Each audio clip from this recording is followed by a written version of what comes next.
respected and Honorable Prime Minister of India, Shri Narendra Modi ji, my ministerial colleague, Shri Arjun Ram Meghwal ji, Srimati Meenakshi Lekhi ji, Mr. Monial Rabate, Director, Lu Abu Dhabi, and all the esteemed guests present here, all the officers and friends from media.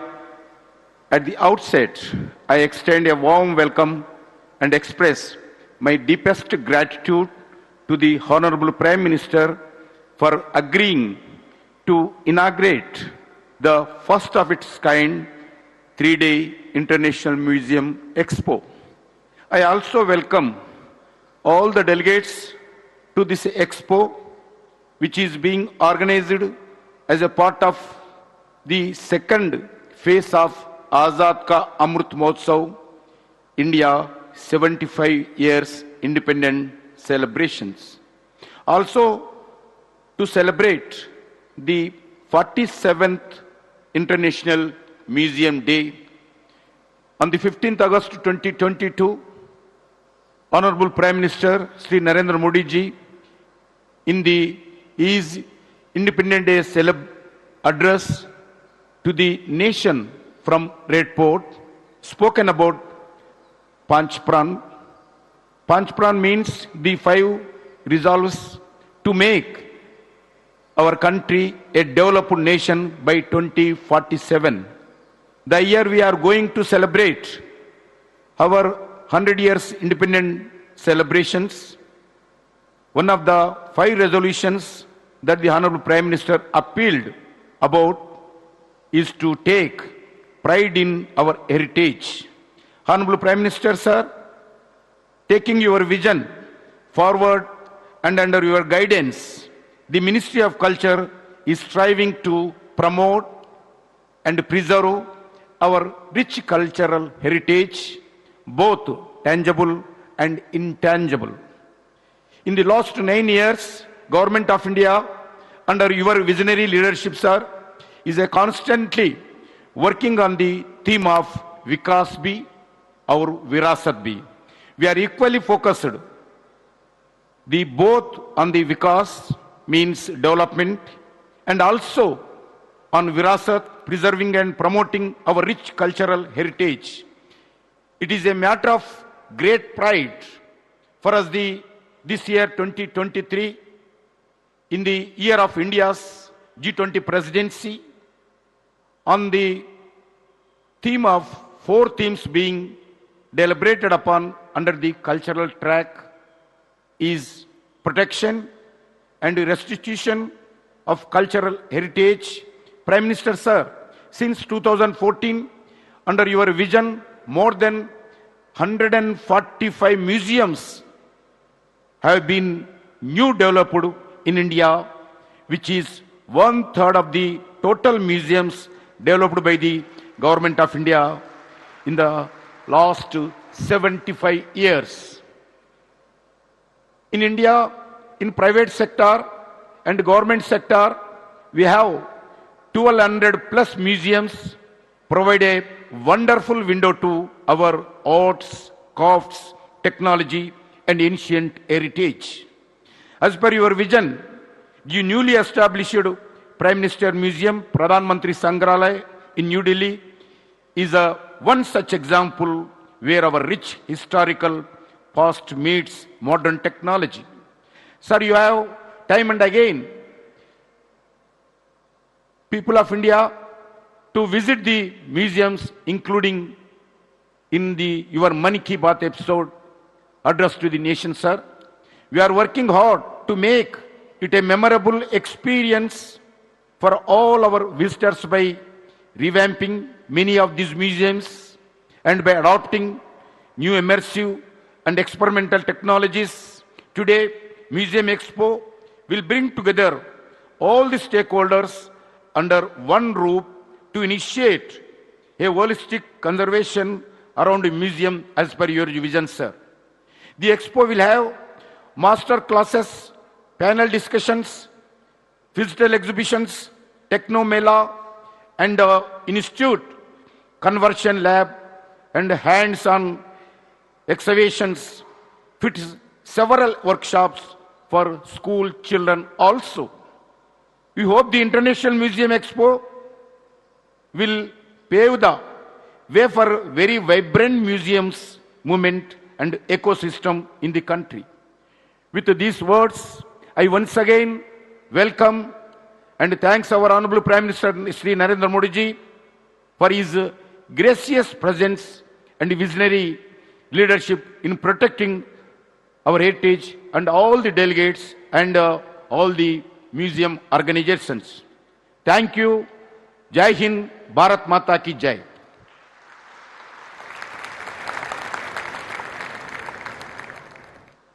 Thank you, Mr. Minister, sir, for your address. I now humbly request the Honorable Prime Minister to please do us the honor of unveiling and launching a few key components of the IME 2023. Ladies and gentlemen, if you've been wondering what this contraption is next to me, wonder no more as we request the Honorable Prime Minister to unveil the star element of the National Museum, a contemporary version of the bronze statuette of the dancing girl from the Sindhu Saraswati Sabhyata.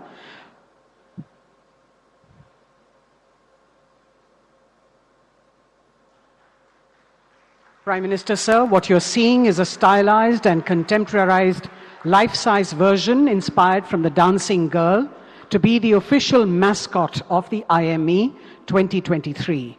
You can also interpret this mascot as a modern-day Dwarpal or door guardian that ushers the audience into the experience of the International Museum Expo. This 5-foot wooden toy painted in Channapatna style highlights the importance of museum merchandise, souvenirs as a keepsake or takeaway, and helps in preserving museum memories. It also encourages more made in India merchandise and memorabilia, adding to the revenue earnings of our museum. It's also an aesthetic way to introduce ancient history to children and adults and make it attractive for them to learn more. We now have, Honorable Prime Minister, sir, the graphic novel, A Day at the Museum, an illustrative concept that explores the history, heritage, and culture of what goes on in a museum and introduces and familiarizes the younger generation to museums in a very engaging manner. Commissioned for the International Museum Expo, this graphic novel has been developed by the Amar Chitra Katha. The publication aims to awaken interest in school and college students about museums, not just as a space for infotainment, but also as a place for gainful employment. The graphic novel is also employed as a unique way to throw light on the manifold educational and career opportunities in museums, be it management, curation, conservation, digitization, photography, etc. We have both Hindi and English versions of the graphic novel for you. The Directory of Museums in India is another unique component of the Expo, styled as the Yellow Pages for the museums in India. This directory provides a census of more than 1,200 museums across the country with facade photos and details of the year of establishment, core collections, opening hours, and visitor amenities. It is noteworthy to recall that the last attempt to provide a comprehensive database was in 2013 by a non-government entity, and there has been no updation since.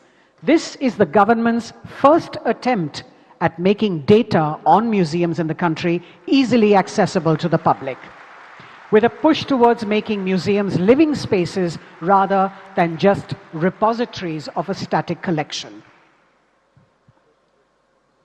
We now have the illustrated museum cards to complement the Directory of Indian Museums and also popularize these repositories of history and culture.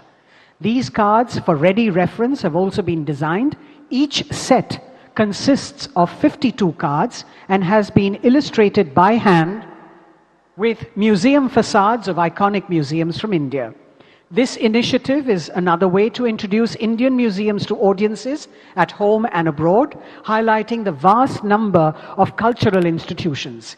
Each card has brief information about a particular museum, acting not only as an informal educational tool, but also as a keepsake souvenir.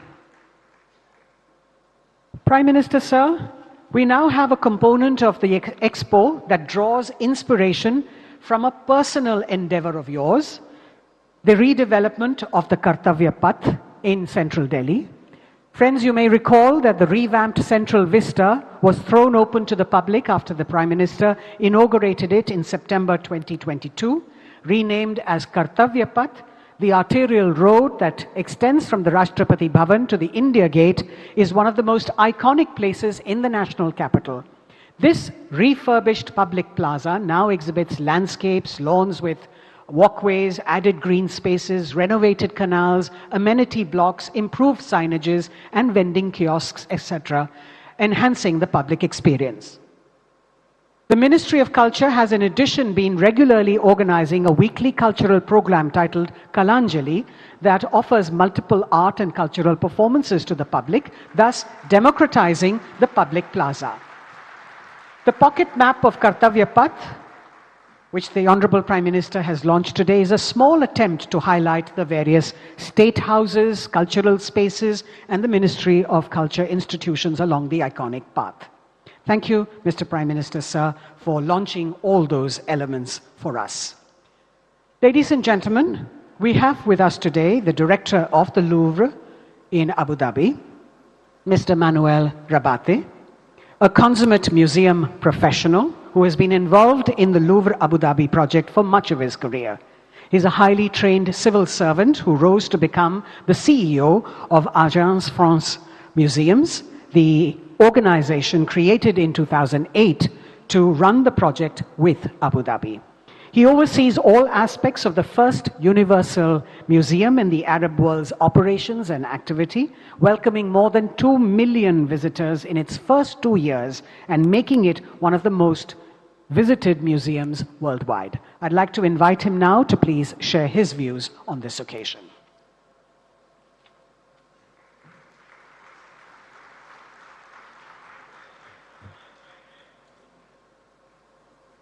Namaste, Sabalrer, bonjour, good morning.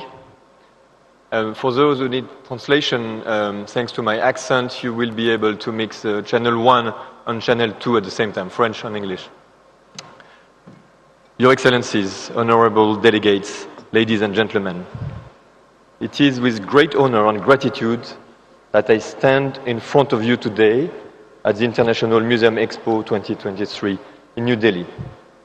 I want to congratulate for all the achievement that we have seen Shri Narendra Modi, the Honorable Prime Minister of India, for your unwavering support and commitment to the development of art and culture sector. I want to thank my colleagues and friends from the Ministry of Culture of India, Shri G. Kishan Reddy, Mr. Govind Mohant, and Mrs. Mugdha Singha, that I had the pleasure to welcome in Abu Dhabi a short while ago. For this moment, I would like to start with the profound wisdom of two visionary leaders who have left a strong mark on their nations and on the world.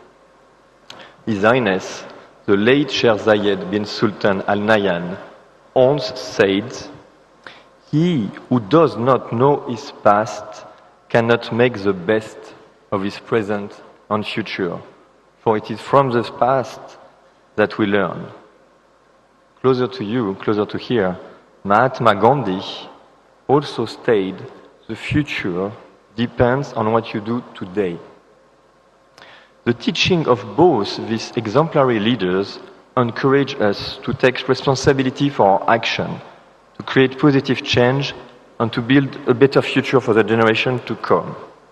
Today, as we gather in this expo, at the crossroads of culture, we witness the power of art and culture in bridging divides and transcending boundaries. As we celebrate our shared connections, we have the opportunity, with the museum system, to establish institutions and practices that serve as meeting points for a diversity of culture and people to engage, understand and respect one another. A spectacular example of this, if I may, is the Louvre Abu Dhabi in the United Arab Emirates, which opened a little more than 5 years ago. It is a testament to the extraordinary collaboration between Abu Dhabi and France.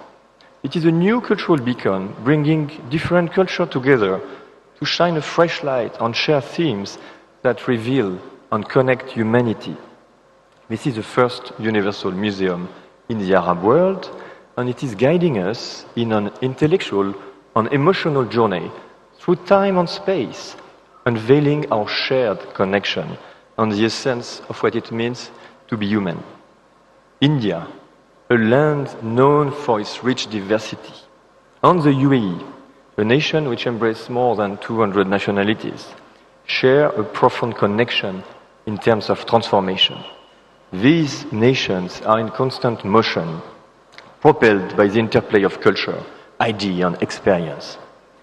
In a very interconnected world, we have the opportunity to learn from one another, to draw upon our experience, success, sometimes failures of the past. As India, with this expo, is contemplating the future of its museum system, it is vital to embrace innovative models that define the role of museum to bolster its transformative journey. You have a fantastically rich heritage and history. You are doing a commendable job of bringing it to the forefront. As a nation, you have made significant strides in showcasing your cultural treasure, and I applaud your efforts. I would like to share a few models, a few ideas for inspiration, not to copy, but to maybe learn from our success and our mistakes. I will propose 8 models or 8 ideas as takeaways that can resonate with what's happening here. First and foremost, I think we have created a new model of alliance, of governance. I'm a French man working for the Department of Culture and Tourism of Abu Dhabi. We have a very strong relationship with the French system, and in Louvre Abu Dhabi you have both names, the best of the biggest museum of the world and something absolutely rooted in the capital city of this state. This kind of innovative relationship can help accelerate the transformation. Second model that I would like to share, a new model for collections. At Louvre Abu Dhabi, we span over 12,000 years of history, and we have 600, 700 to illustrate that. These artworks are actually coming for a good part from the French collection. The other part is what is developed and acquired in Abu Dhabi as a national collection. But we also have ambassadors' objects from different countries, from Jordan, from Saudi, from the Philippines, from South Korea, I hope one day from India. And we have invented a model through this ambassador object of semi-permanent, of museum always evolving, of shared collection, which I think is the future of presenting artifacts to the world. Third model, traveling exhibitions.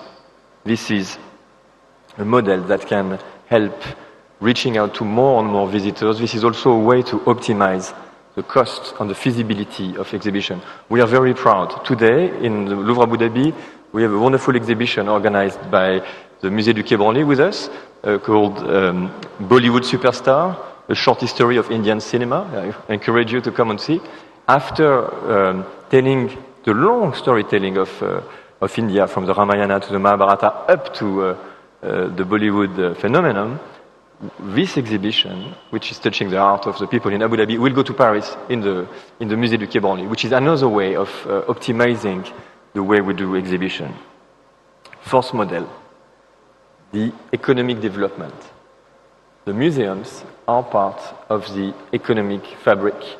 We know at Louvre Abu Dhabi that by attracting 3.8 million now, after 5 years, We have contributed to make Abu Dhabi a touristic destination. We are proud of that, and we are working hand in hand with our touristic colleague. This is also inbound, but this is also a way of building relationship with the private sector. I'm carrying a watch that we just developed. We're pushing our collection in the world, and we are generating new revenue streams. Museums need to be innovative for that. The fifth model is social inclusivity and environmental awareness, which is absolutely resonating with the thematics of the Expo today. We believe that the museum have to work for the inclusivity of the social fabric. We have a few strategies that I would like to share. We invited the elder Emirati to come to the museum, to tell story, to re-engage and to appropriate the space and the collection. We are conscious that there is a financial barrier to come to the museum. We invited the taxi driver to come with 3 persons, again, giving them the pride of opening the museum and bringing people for free inside.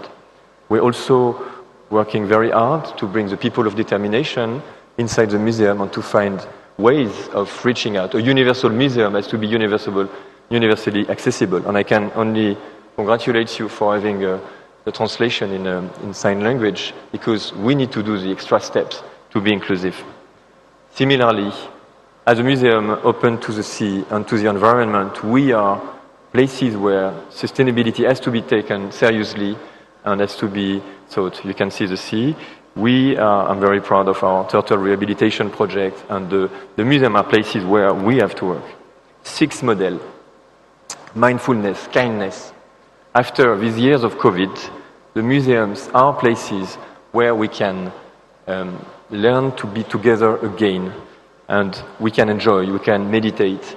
We are very proud at Louvre Abu Dhabi to give other ways to visit the museum. You can tour it in a kayak because we are on the sea. We're also very proud of organizing a yoga session under the dome. You can meditate, and with the Indian Embassy in Abu Dhabi, we organize a yoga day under the dome. Beautiful moment of using the strength of Jean Nouvel's building to give a little bit of solace. 7 model, education and new ways of doing it. We are very proud of our children museum, in which we are putting real artworks, masterpieces, at the level of the children, and we play on gamification. We need to fight with the world of digital screens. We can play with it, but we're making games that the kids are winning only if they look at the artworks. We want to educate the gaze. Finally, and maybe the most important at the end of the day, the model of the focus on the staff development. Museums are changing. We need to accompany this transformation with the ambition, with the number of museums that you have, with the number of museums that you are opening and changing. It's very important to invest in the transformation of the staff. And this is something which is for us at the core. We are creating a new generation of Emirati museum professionals, and we also would like to be the pole of excellence on training regionally. Well, these 8 ideas are just to share, not to copy, but to take as a gift, to be there with you. I will just finish by some words by André Malraux, from his Musée Imaginaire, the Imaginary Museum, who said, after all, the ideal museum is a passionate quest, a recreation of the universe in front of the creation. After all, the museum is one of the places which give the highest idea of mankind. Thank you very much. Dynamic.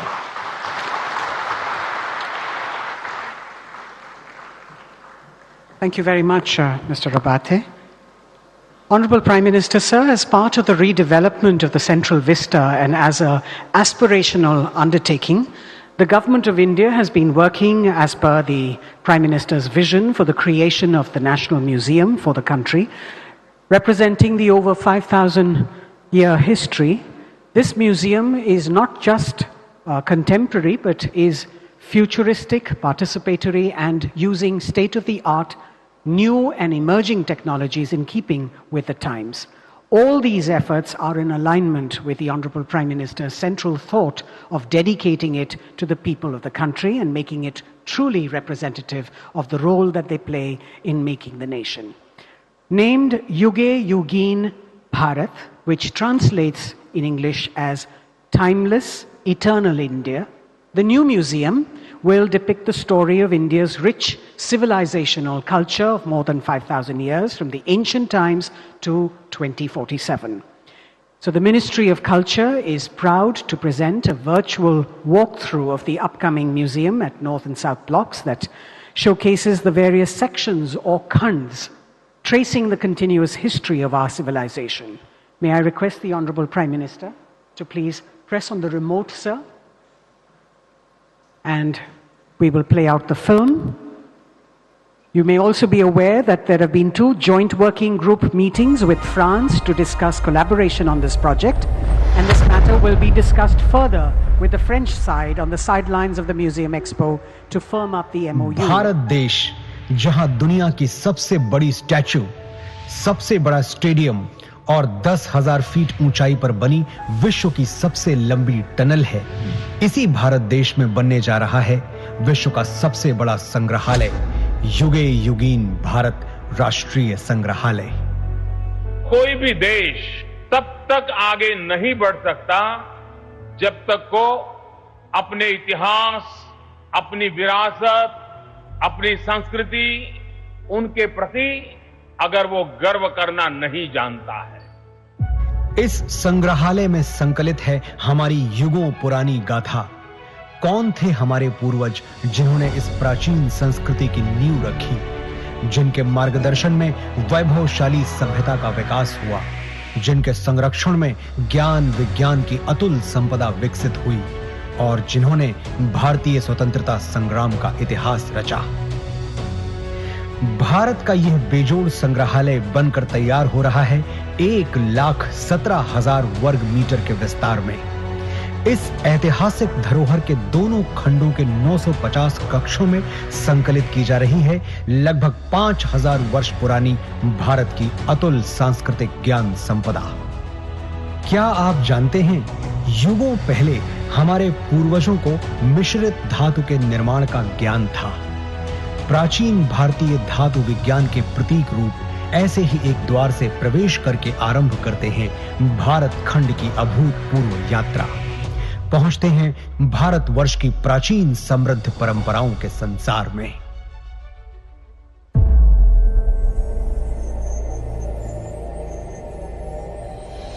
आश्चर्य होता है कि युगों पहले भारत में सुनियोजित नगर व्यवस्था विकसित हो चुकी थी।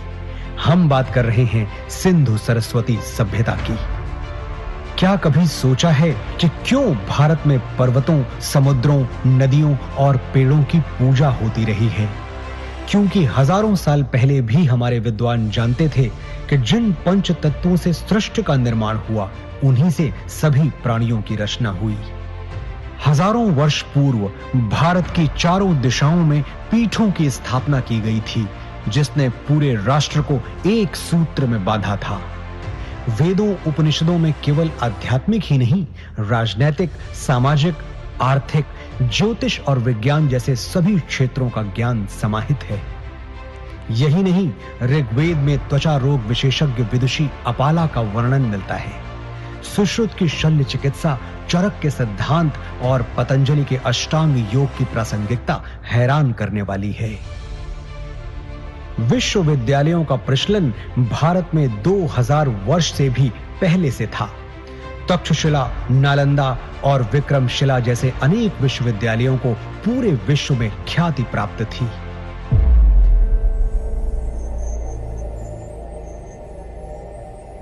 वैभवशाली मौर्य साम्राज्य के उत्थान और विस्तार के साथ ही यहां सातवाहन, पल्लव और कुषाण, गुप्त वंश का स्वर्णिम काल, राष्ट्रकूट, चालुक्य, चेर, पांड्य वंशों और कश्मीर आदि के शासकों की गौरव गाथाएं संकलित हैं। सोने की चिड़िया भारत का वैभवशाली गुप्त वंश हो या दक्षिण भारत के चोल, चेर, पांड्य वंश, सभी के व्यापारिक संबंध पश्चिम में मिस्र, ग्रीस और रोम तक फैले थे।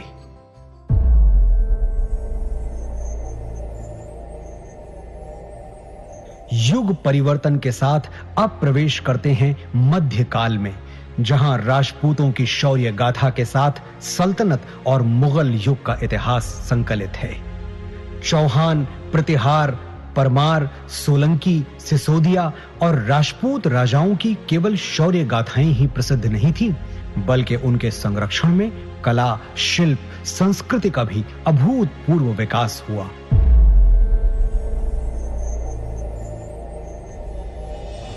राजपूतों, मराठों और मुगल शासकों के ही युग में उत्तर पूर्वी भारत में अहोम शासन और दक्षिण में विजयनगर साम्राज्य का समृद्ध वास्तुशिल्प देखते हुए होयसल, यादव, मराठा शासकों का इतिहास देखते हुए अगले पड़ाव की ओर बढ़ते हैं।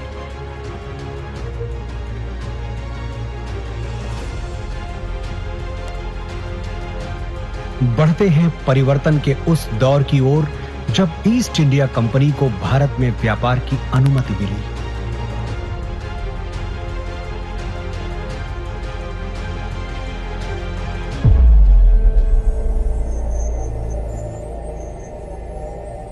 पांचवें जोन में देखिए कैसे प्लासी और बक्सर की लड़ाइयों के साथ शुरू हुआ औपनिवेशिक शासन का विस्तार। 1760 से ही देश के सन्यासियों और फकीरों ने ब्रिटिश ईस्ट इंडिया कंपनी से आजादी पाने के लिए ऐसा मोर्चा संभाला जिसे कंपनी 40 साल तक दबा नहीं सकी। और 1857 के प्रथम स्वतंत्रता संग्राम के बाद हर वर्ग के लोग अपने अपने ढंग से आजादी की लड़ाई में आहुति देने उतर पड़े। लगभग 2 शताब्दी लंबे भारत के स्वाधीनता संग्राम की गाथाएं यहां संकलित हैं।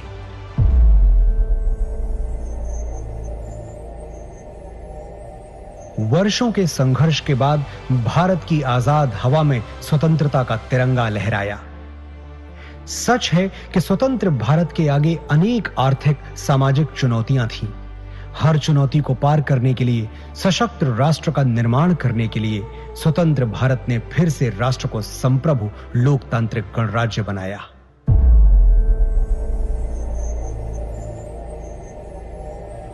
विज्ञान और प्रौद्योगिकी में आधुनिक भारत नई ऊंचाइयां छू रहा है। नई दिशाओं में नव प्रयोगों से नए आयाम तय कर रहा है। राष्ट्र को सुरक्षित बनाने के नित नए प्रयास सतत जारी हैं। रक्षा के क्षेत्र में भी भारत आत्मनिर्भर बन रहा है।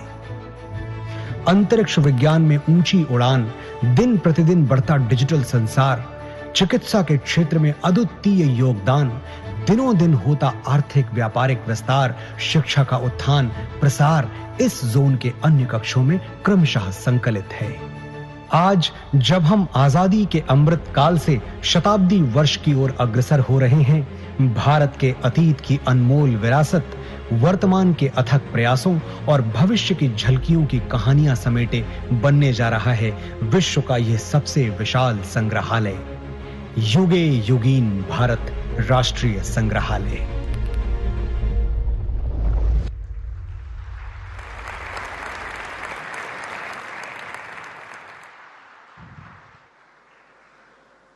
May I now request the Honorable Prime Minister of India, Shri Narendra Modi ji, to please address the august gathering.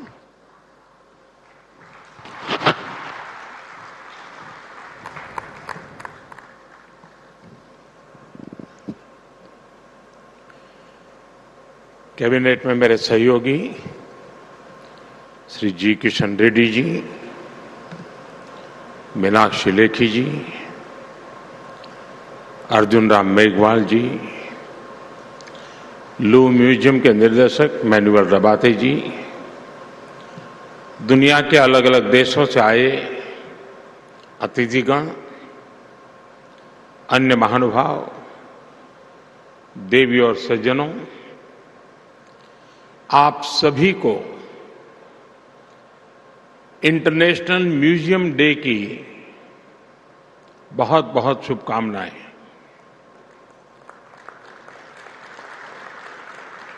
आज यहां म्यूजियम वर्ल्ड के दिग्गज जुटे हुए हैं। आज का ये अवसर इसलिए भी खास है क्योंकि भारत अपनी आजादी के 75 वर्ष पूरे होने के उपलक्ष्य में अमृत महोत्सव मना रहा है। इंटरनेशनल म्यूजियम एक्सपो में भी इतिहास के अलग अलग अध्याय आधुनिक तकनीक से जुड़कर जीवंत हो रहे हैं। जब हम किसी म्यूजियम में जाते हैं तो ऐसा महसूस होता है जैसे बीते हुए कल से, उस दौर से हमारा परिचय हो रहा है, हमारा साक्षात्कार हो रहा है। म्यूजियम में जो दिखता है वो तथ्यों के आधार पर होता है, प्रत्यक्ष होता है, एविडेंस बेस्ड होता है। म्यूजियम में हमें एक और अतीत से प्रेरणाएं मिलती हैं तो दूसरी ओर भविष्य के प्रति अपने कर्तव्यों का बोध भी होता है। आपकी जो थीम है सस्टेनेबिलिटी एंड वेलबींग, वो आज के विश्व की प्राथमिकताओं को हाईलाइट करती हैं और इस आयोजन को और ज्यादा प्रासंगिक बनाती है। मुझे विश्वास है आपके प्रयास संग्रहालयों में युवा पीढ़ी की रुचि को और बढ़ाएंगे, उन्हें हमारी धरोहरों से परिचित कराएंगे। मैं आप सभी का इन प्रयासों के लिए अभिनंदन करता हूं। यहां आने से पहले मुझे कुछ पल म्यूजियम में बताने का अवसर मिला।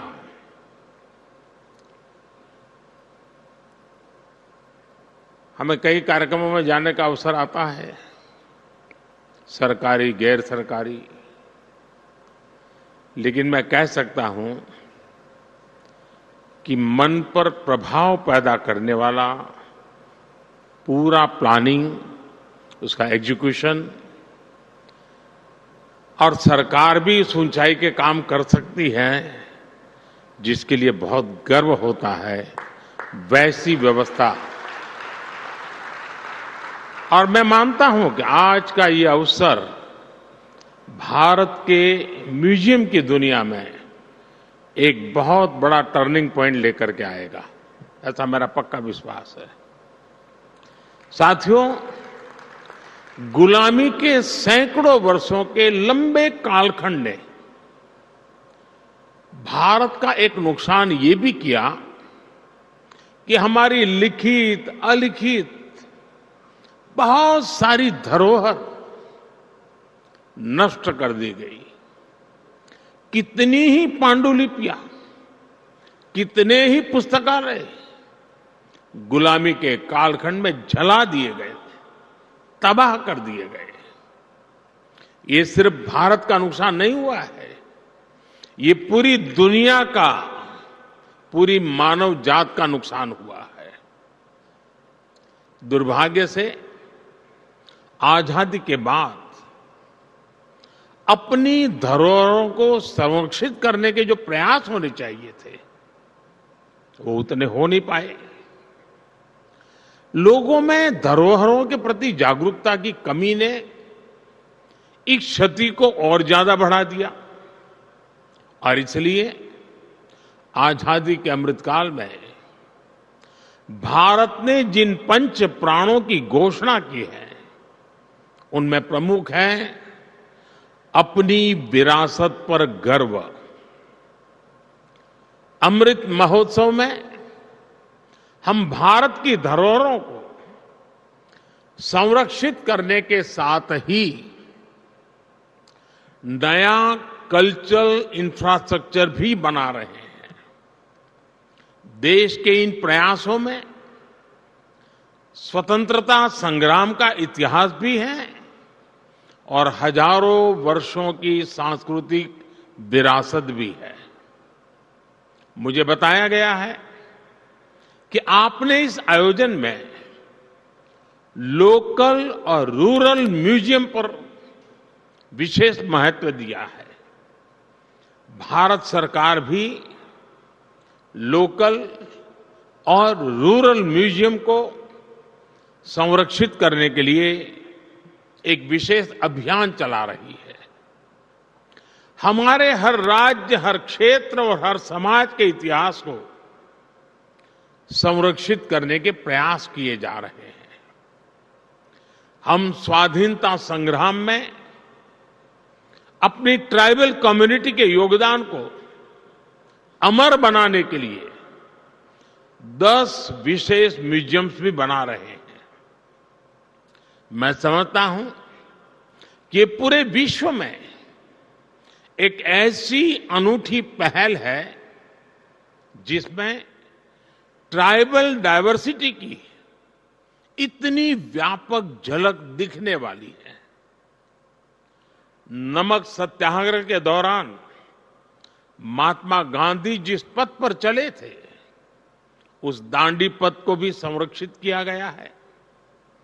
जिस स्थान पर गांधी जी ने नमक कानून तोड़ा था, वहां आज एक भव्य मेमोरियल बना हुआ है।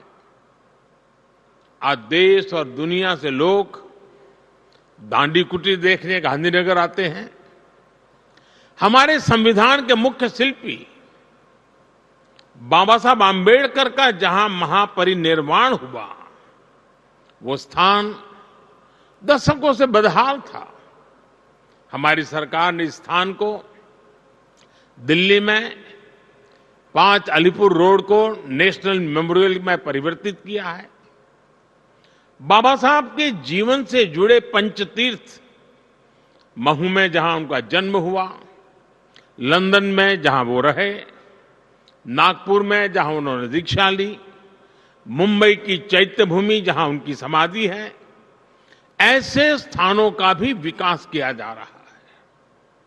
भारत की 580 से ज्यादा रियासतों को जोड़ने वाले सरदार साहब की गगनचुंबी प्रतिमा स्टैच्यू ऑफ यूनिटी आज देश का गौरव बनी हुई है।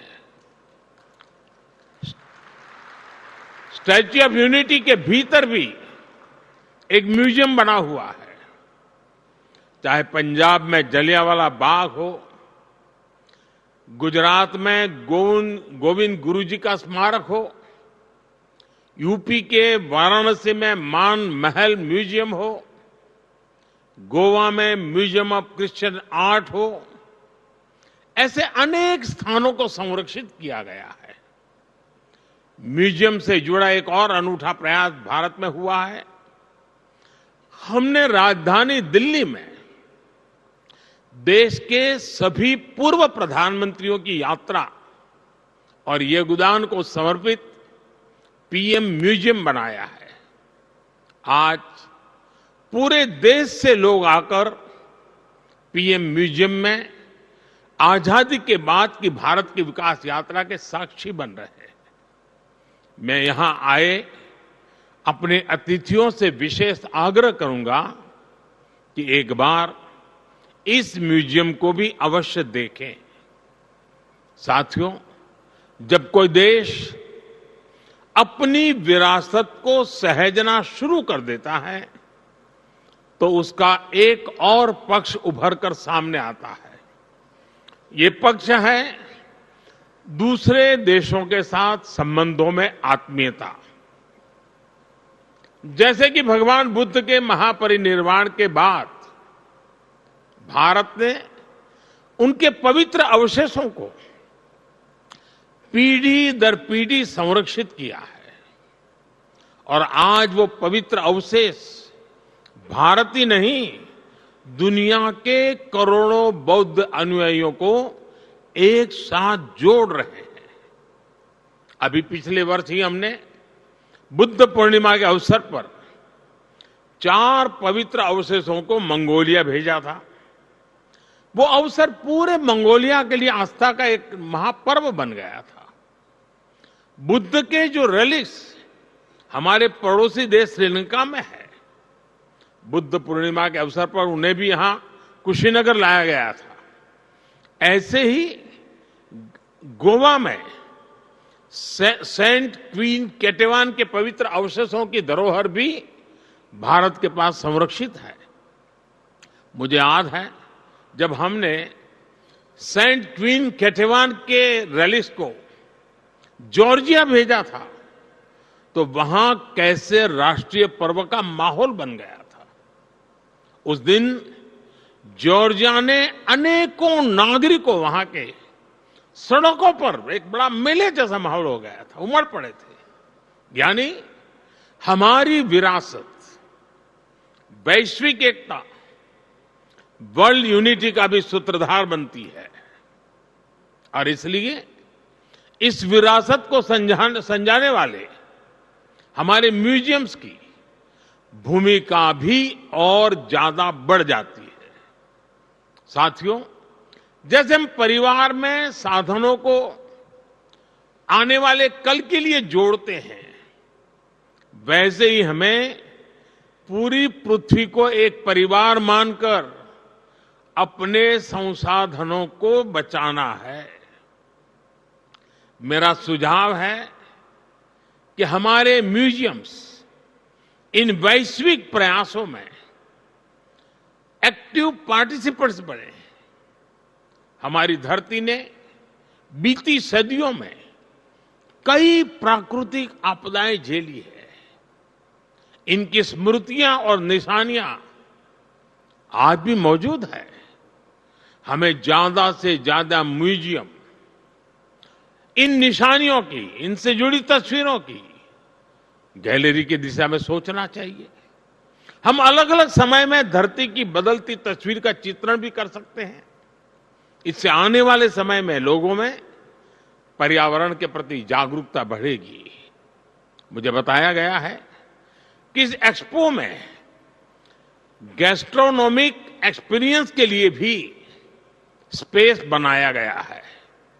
यहां आयुर्वेद और मिलेट्स, श्री अन्न पर आधारित व्यंजनों का अनुभव भी लोगों को मिलेगा। भारत के प्रयासों से आयुर्वेद और मिलेट्स, श्री अन्न दोनों ही इन दिनों एक ग्लोबल मूवमेंट बन चुके हैं। हम श्री अन्न और अलग अलग वनस्पतियों के हजारों वर्ष की यात्रा के आधार पर भी नए म्यूजियम बना सकते हैं। इस तरह के प्रयास इस नॉलेज सिस्टम को आने वाली पीढ़ियों तक पहुंचाएंगे और उन्हें अमर बनाएंगे। साथियों, इन सभी प्रयासों में हमें सफलता तभी मिलेगी जब हम ऐतिहासिक वस्तुओं के संरक्षण को देश का स्वभाव बनाएं। अब सवाल ये कि अपनी धरोहरों का संरक्षण देश के सामान्य नागरिक को स्वभाव बनेगा कैसे? मैं एक छोटा सा उदाहरण देता हूं। क्यों न भारत में हर परिवार अपने घर में अपना एक पारिवारिक संग्रहालय बनाए, घर के ही लोगों के विषय में, अपने ही परिवार की जानकारियां। इसमें घर के बुजुर्गों की पुरानी और कुछ खास चीजें रखी जा सकती हैं। आज आप जो एक पेपर लिखते हैं वो आपको सामान्य लगता है, लेकिन आपकी लेखनी में वही कागज का टुकड़ा 3-4 पीढ़ी के बाद एक इमोशनल प्रॉपर्टी बन जाएगा। ऐसे ही हमारे स्कूलों को भी, हमारे भिन्न भिन्न संस्थानों और संगठनों को भी अपने अपने म्यूजियम जरूर बनाने चाहिए। देखिएगा इससे कितनी बड़ी और ऐतिहासिक पूंजी भविष्य के लिए तैयार होगी। जो देश के विभिन्न शहर हैं वो भी अपने यहां सिटी म्यूजियम जैसे प्रकल्पों को आधुनिक स्वरूप में तैयार कर सकते हैं। इसमें उन शहरों से जुड़ी ऐतिहासिक वस्तुएं रख सकते हैं। विभिन्न पंथों में जो रिकॉर्ड रखने की पुरानी परंपरा हम देखते हैं वो भी हमें इस दिशा में काफी मदद करेगी।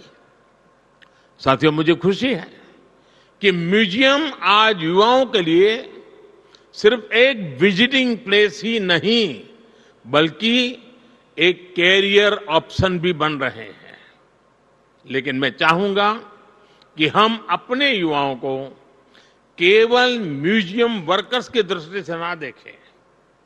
हिस्ट्री और आर्किटेक्चर जैसे विषयों से जुड़े ये युवा ग्लोबल कल्चरल एक्शन के मीडियम बन सकते हैं। ये युवा दूसरे देशों में जा सकते हैं, वहां के युवाओं से दुनिया के अलग कल्चर्स के बारे में सीख सकते हैं, भारत के कल्चर के बारे में उन्हें बता सकते हैं। इनका अनुभव और अतीत से जुड़ाव अपने देश की विरासत के संरक्षण के लिए बहुत ही प्रभावी सिद्ध होगा। साथियों, आज जब हम साझी विरासत की बात कर रहे हैं तो मैं एक साझी चुनौती का भी जिक्र करना चाहता हूं। ये चुनौती है कलाकृतियों की तस्करी और एप्रोप्रिएशन। भारत जैसे प्राचीन संस्कृति वाले देश सैकड़ों वर्ष से इसे जूझ रहे हैं। आजादी के पहले और आजादी के बाद भी हमारे देश से अनेकों कलाकृतियां अनएथिकल तरीके से बाहर ले जाई गई। हमें इस तरह के अपराध को रोकने के लिए मिलकर काम करना होगा। मुझे खुशी है कि आज दुनिया भर में भारत की बढ़ती साख के बीच अब विभिन्न देश भारत को उसकी धरोहर लौटाने लगे हैं। बनारस से चोरी हुई मां अन्नपूर्णा की मूर्ति हो, गुजरात से चोरी हुई महिषासुर मर्दिनी की प्रतिमा हो, चोल साम्राज्य के दौरान निर्मित नटराज की प्रतिमाएं हो, गुरु गोविंद सिंह जी के नाम से सुशोभित तलवार हो, पिछले 9 साल में ही करीब 240 प्राचीन कलाकृतियों को भारत वापस लाया गया है। जबकि उसके पहले कई दशकों तक ये संख्या 20 भी नहीं पहुंची थी।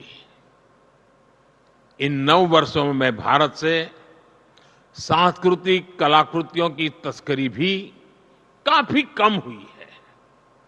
मेरा दुनिया भर के कला पारखियों से आग्रह है, विशेषकर म्यूजियम से जुड़े लोगों से अपील है कि इस क्षेत्र में सहयोग को और बढ़ाएं।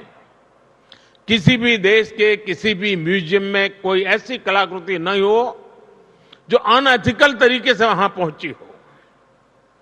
हमें सभी म्यूजियम्स के लिए इसे एक मोरल कमिटमेंट बनाना चाहिए। साथियों, मुझे विश्वास है हम अतीत से जुड़े रहकर भविष्य के लिए नए आइडियाज पर इसी तरह काम करते रहेंगे। हम विरासत को सहेजेंगे भी और नई विरासत का निर्माण भी करेंगे। इसी कामना के साथ आप सभी का हृदय से बहुत बहुत धन्यवाद।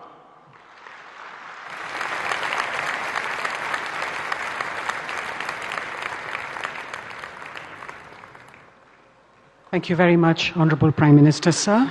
Ladies and gentlemen, we've come to the close of the